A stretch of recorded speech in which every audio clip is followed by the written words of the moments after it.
Hidden deep within the Nevada desert lies a place so secret it wasn't acknowledged by the U.S. government until 2013. A place shrouded in mystery, rumors, and conspiracies. Some say it's the heart of alien technology. Others believe it's where the government tests the weapons of tomorrow. But what's really happening inside Area 51? Tonight, we dig deeper than ever before. Stay close. This is a Faceless file, where truth has no face.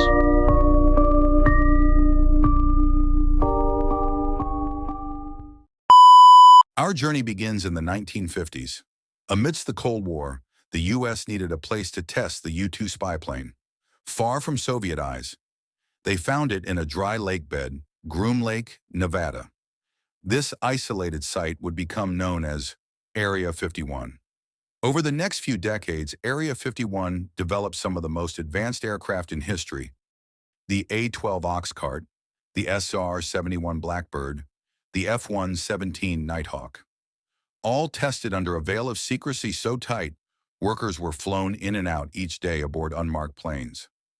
The government denied the base even existed, until a 2013 FOIA request finally forced them to admit the truth.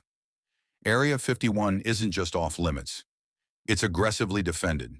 Get too close and you'll be greeted by armed guards, motion sensors, and warning signs threatening deadly force.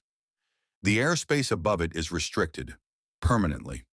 Even military pilots aren't allowed to fly over it unless cleared.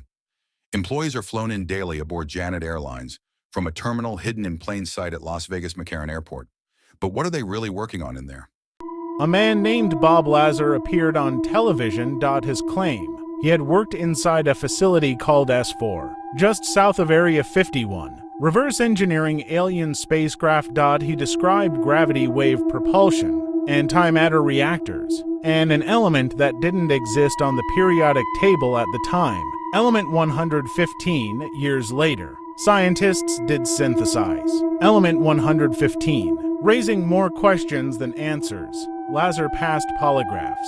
He had details no one else could verify or disprove, but was he telling the truth, or just fueling the greatest modern myth of all time?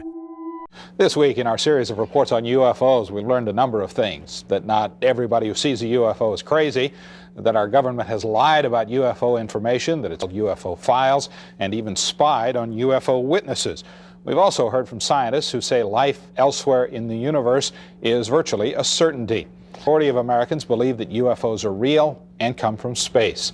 The story for a long time, and we'll tell you right up front that it's going to be hard to swallow. The type of operation we'll hear about tonight, it's a chilling scenario with worldwide implications that may have its roots right here. 51, that mysterious corner of the Nevada test site, is no longer much of a secret. The fact that secretive things go on here is a given. Soviets who make daily spy flights over the facility to take a peek at what's going on. These photos, never before shown in public, are about as close as anyone will ever come to seeing what the place looks like again. Some highly sophisticated radar and detection equipment.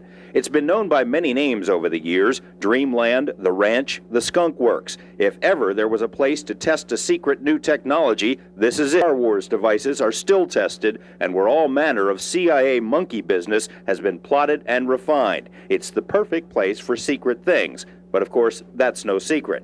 The few people who do live out here have no love lost for the military, but they're conservative, patriotic, and they mind their own business. Can't explain? Sure. Lots of stuff. Care to elaborate? No.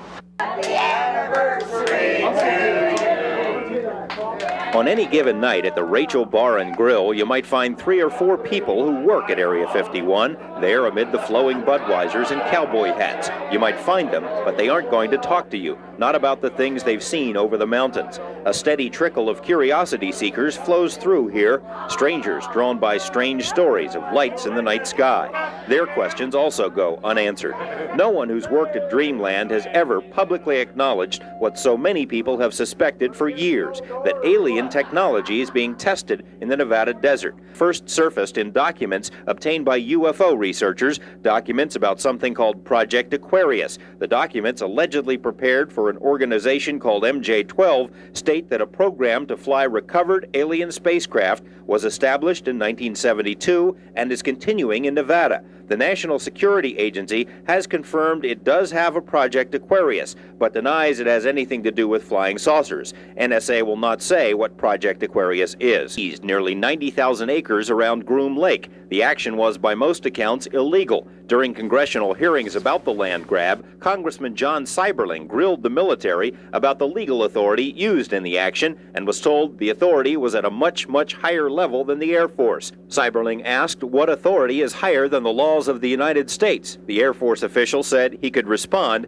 but only in a closed briefing. News articles once again mentioned the talk about alien spacecraft, and subsequent articles in national magazines quoted unnamed sources about things of alien origin flying in Nevada, things that would make filmmaker George Lucas drool. Actually 9 flying saucers, flying discs, that are out there of extraterrestrial origin. The live interview with the shadowy Dennis drew international attention. Portions were broadcast by radio in 6 European countries. His name is Robert Lazar, a young scientist with eclectic interests. The choice of Dennis was an inside joke. He says that's the name of his superior at Groom Lake. It wasn't a joke to Dennis. He said, "Do you have any idea what we're going to do to you now?" And I said, "Well, no." And he hung up the phone. Lazar worked at an area called S4, which is a few miles south of Groom Lake. At S4, he says, are flying saucers, antimatter reactors, and other working examples of technology that is seemingly beyond human capability. Checking out Lazar's credentials proved to be a difficult task. He says he earned degrees in physics and electronics, but the schools we contacted say they've never heard of him. He also said he worked as a physicist at Los Alamos National Lab, where he experimented with one of the world's largest particle beam accelerators, a half-mile-long behemoth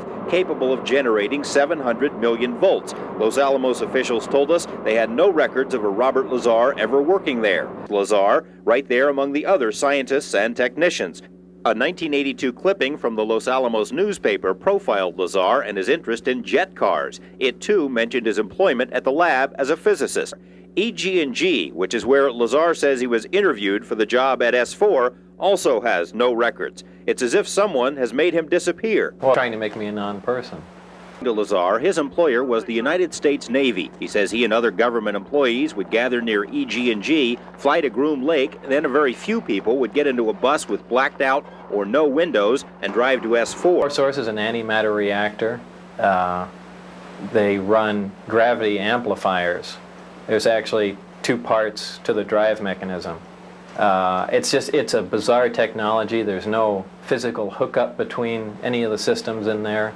They use gravity as a wave, using waveguides, almost like microwaves. It took a while, Lazar says, before he actually saw one of the flying discs. However, there were hints everywhere. Right, they had a poster, and it looked like a commercial poster almost, like it was lithographed and you could buy it at a Kmart or something. But they were all over the place, and it had the disc that I coined the term the sport model, was lifted off the ground about 3 feet at area S4 on the dry lake there, and the caption on the bottom said, "They're here." And those are just all over the place. Later, he got to see the real thing. When I was let in, it was the first time I saw the sport model in the hangar sitting down, and I was told they could have walked me in the front door, but they purposely wanted to walk me by it. I was told not to say anything and just keep my eyes forward and walk past the disc into the office area. And I did, and as we went by it, I just kind of stuck my hands on it just to run it alongside the thing, and that was about the smallest time. After that, I got to see it actually lift off the ground and operate. But you also, in between that, you saw more than one. Yeah. The hangars are all connected together, and there are large bay doors between each one. And there were 9 total that I saw, each one being different. Like they had the assortment pack. Security at S4 was oppressive, Lazar says, and his superiors used fear and intimidation almost as a brainwashing tool. He agreed to undergo a polygraph exam as part of this report. Polygrapher Ron Slay asked about the technology Lazar had seen. Did you knowingly lie when you said you had actually seen anti-gravity propulsion in operation? No. The results of this exam were inconclusive. Lazar appeared to be truthful on one test, deceitful on a second. Slay recommended that a second examiner be brought in. I feel we do have some credibility to what the subject had to say. And that's when I went to some of my colleagues. Tavernetti sent the test results to a third polygrapher who agreed the results appeared truthful. The charts were then sent to a fourth examiner who did not agree, suggesting Lazar might be relating information he'd learned from someone else. The polygraphers conferred and decided they would not issue a final statement on truthfulness until more specific testing can be conducted. Tavernetti believes that difficulty in determining Lazar's truthfulness stems from the fear that was drilled into him. A subject here that is so far-reaching, and it is so emotional. And when you're dealing with emotions, this is polygraph, because we're dealing, in polygraph, you're looking at fear. The fear of getting caught telling a lie because something bad will happen to you if you do. Well, I am telling the truth. I've tried to prove that. What's going on up there could be the most important event in history. You're talking about contact, physical contact and proof from another system, another planet, another intelligence. That's got to be the biggest event in history, period. And it's real. And it's real and it's there. And I had an extremely small part in it, but I'm convinced that what I saw is absolute proof of that. There is no way we could have created those systems. There's no way we could have made the disk, the power supply. That I was working there at McCarran International Airport in Las Vegas, there was a Special Projects EG&G building. Parked my car there and got in a plane at the airport, flew to Groom Lake, where I deplaned and waited for a bus, and the bus drove me down to S4. S4 facility is an area just off the Papoose lake bed, dry lake bed, and it consists of 9 hangars. The hangars have sloped doors on them with a sand texture coating. A few other places I didn't have free reign to go wherever I wanted to. Everywhere I went to, I was essentially escorted. What was the basic layout? Were there underground levels? I don't think there were any underground levels to it, though there could have been. I don't think it was you know, an extensive underground facility. It just looked like an installation that was butt up against a mountain. Stairs going down, elevators, or but like I said, I don't know. There could have been, and I just might not have been permitted in those areas. Allegedly, obviously, I didn't see this, and I don't know it to be fact, but this is what I was told, that I was hired to replace one of a couple people that were killed while working on one of the reactors from one of the crafts. Apparently, they, for whatever reason, cut open an operating reactor. The explosion was fairly large. It would have rivaled a small tactical nuke. So it was done at the Nevada test site, and it was to be passed off as an unannounced nuclear test. Did you? No, not at all. Tell us about the briefing files. Under what conditions did you gain access to them? I was put into the briefing room with 121 or 22 briefings, and really was just told to sit and read through them. I think they were there just to mainly educate me on what was going on. They weren't a complete in-depth explanation on everything else, but just essentially a brief synopsis on some of the other projects that were going on there. Supposedly, the information, now this isn't something that I determined, it's something I was told, that the crafts originated from a planet that orbited 2 stars of a binary star system. The craft allegedly came from there. 1 or 2 autopsy photographs I saw dealt with just a small photograph, a bust shot essentially, just head, shoulders, and chest of an alien with a chest was cut open in a T fashion and one single organ was removed. The organ itself in the other picture was cut and vivisectioned essentially, showing the different chambers in there.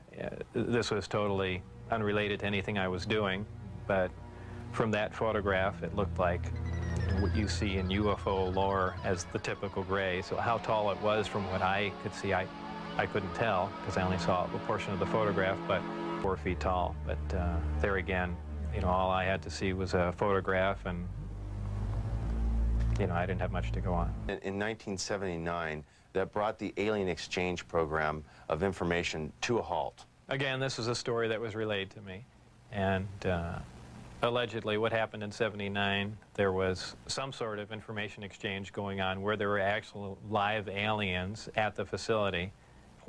There was an area where some security personnel went to enter.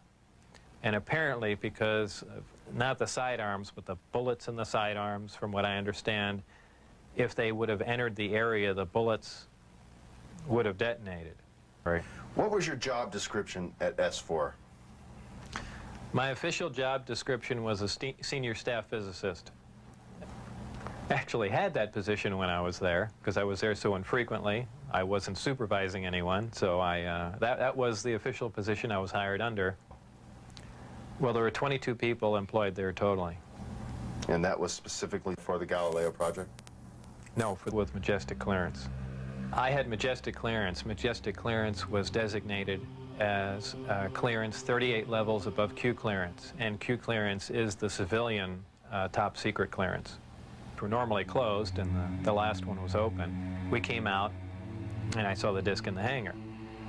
Upon seeing it, it struck me that, well, this explains all the UFO sightings. Not thinking that it was an extraterrestrial craft, that this must have been some advanced form of fighter that we've been working on for years, just caught it being tested, so on and so forth. And it never even occurred to me, even though I was looking at an extraterrestrial vehicle, that, you know, this wasn't man-made. Full video on YouTube. A lot of folks are taking the internet-fueled idea of storming Area 51, where conspiracy theorists think the government has aliens on ice, as just clickbait. Joke, but one the Air Force is taking seriously. A Facebook post, an avowed fake designed to get likes, announced a plan to raid the Air Force base in Nevada known as Area 51, which has been at the center of UFO and alien conspiracy theories for decades. More than 1 million people have signed up for the Storm Area 51. They can't stop all of us. It spooked the Air Force, which doesn't use the term Area 51 to describe the 2.9 million acre live fire training range, the largest in the United States, located at Nellis Air Force Base in Nevada. One of the many reasons Air Force officials don't want people to trespass on the base, they are worried some might be killed. Attempt to illegally access military installations or military training areas is dangerous. Citing since it was revealed earlier this year, the military has spent $22 million to research UFOs and announced new classified guidelines for how its pilots should report them. Last month, the Navy briefed several senators on Capitol Hill about UFO encounters like this one. That are doing things, maneuvering in ways without any obvious sign of propulsion. It's not clear the 1.1 million Facebook followers who said they are going to storm Area 51 are real and not Russian bots. Brett? They're of all conspiracy theories, at least part of it, that mystery in the Nevada desert. We're now learning Area 51, America's capital city for UFO sightings and the stuff of Hollywood science fiction, is apparently real. We're going to call it the most famous secret base in the world, an epicenter of alien intrigue. Featured. There's no Area 51. That's not entirely accurate. Even Mulder. Area 51. Classified experiments involving extraterrestrial technology. Now it's time the US government has released CIA documents showing a map of the secret base in the Nevada desert with Area 51 not redacted. Dun, dun, dun. So finding out really what has gone on there? Yes, but I wouldn't expect that it's ever going to involve aliens. 51 has launched 1,000 conspiracy theories. Some people claim the Roswell aliens were brought here for reverse engineering UFO sightings. The newly declassified documents relate to that U-2 spy plane program, but I'm afraid no mention of UFOs whatsoever. Will this staunch the flow of conspiracy theories? Yeah. From Mr. Beast spending 24 hours. Tommy G investigating the hidden secrets. To a man getting arrested. To this man camping near Area 51. To these YouTubers exploring goes wrong.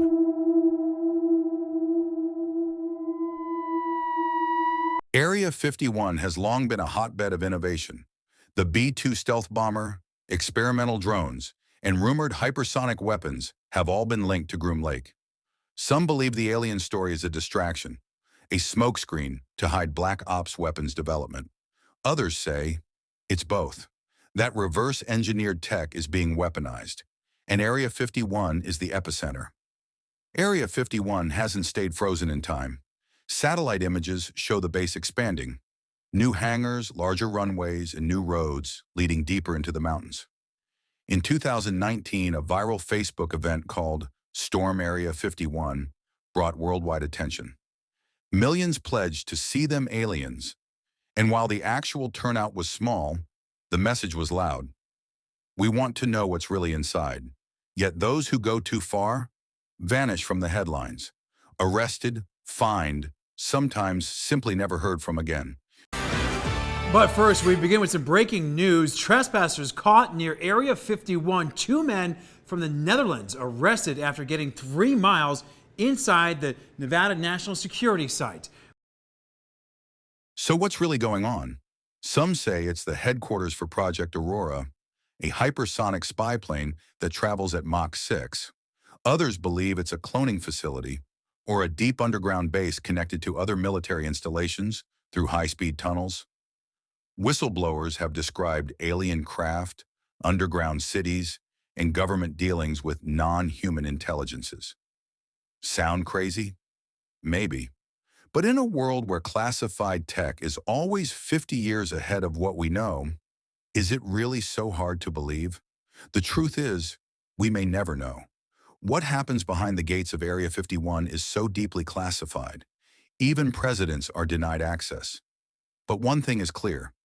Something is happening there. Something big. And whether it's alien, military, or something beyond either, they don't want you to know. This is Faceless Files, and we'll be watching. Don't forget to subscribe, because next we're going even deeper.